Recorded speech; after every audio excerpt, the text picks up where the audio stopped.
আমরা বিপ্লবী workers party এবং গণতন্ত্র মঞ্চের পক্ষ থেকে আপনারা সবাই জানেন যে আমরা বলেছি সাংবিধানিক পদগুলোতে নিয়োগের ব্যাপারে আমরা বলেছি একটা সাংবিধানিক কাউন্সিল গঠন করা দরকার।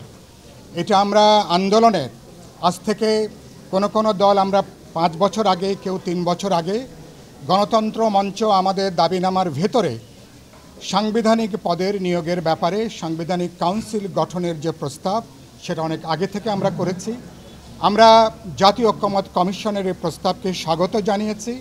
সাংবিধানিক পদের নিয়োগের ব্যাপারে তারা জাতীয় সাংবিধানিক কাউন্সিল গঠন করবার যে প্রস্তাব আজকে হাজির করেছেন, আমরা বলেছি এই প্রস্তাবে নীতিগতভাবে বিপ্লবী ওয়ার্কার্স পার্টি গণতন্ত্র মঞ্চের দলগুলো নীতিগতভাবে এ ব্যাপারে আমরা একমত।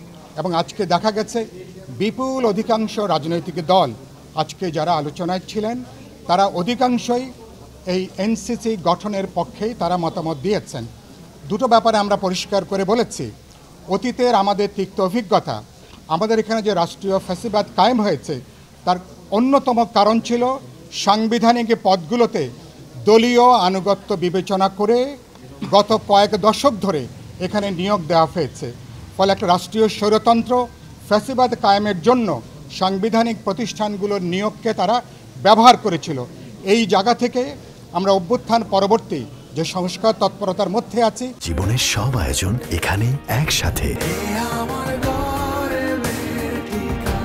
আমরা বলেছি নীতিগতভাবে বাংলাদেশকে যদি সামনে এগোতে হয়, গণতান্ত্রিক দায়বদ্ধ রাষ্ট্র সংবিধান যদি প্রশাসন ব্যবস্থা তৈরি করতে হয়, তাহলে অবশ্যই এই পদের নিয়োগগুলো কোনো দলীয় বিবেচনা, কোনো দলীয় আনুগত্যের জায়গা থেকে এটাকে কখনো বিবেচনা করা যাবে না।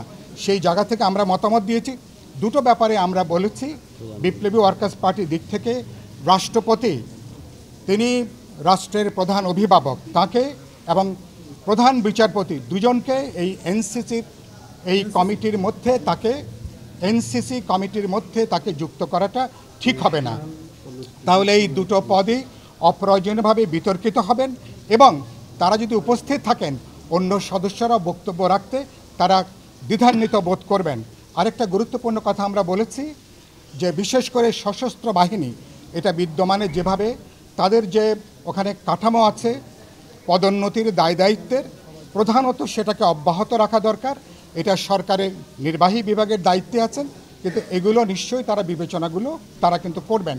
একই সাথে আমরা বলেছি অ্যাটর্নি জেনারেলের ক্ষেত্র এটা সাংবিধানিক পদ হলো, প্রধানত সরকারের সঙ্গে অ্যাটর্নি জেনারেলকে কাজ করতে হয়, এগুলো বোঝাপড়ার মধ্য দিয়ে এটাকে হওয়া দরকার। গুরুত্বপূর্ণ যে কথা আমরা বলেছি, নীতিগতভাবে যদি আমরা একমত হতে পারি কোন কোন সাংবিধানিক আমরা সংস্থাগুলোকে আমরা এই নিয়োগের মধ্যে আনবো, এটা নিয়ে একটা গুরুত্বপূর্ণ আলোচনা আছে।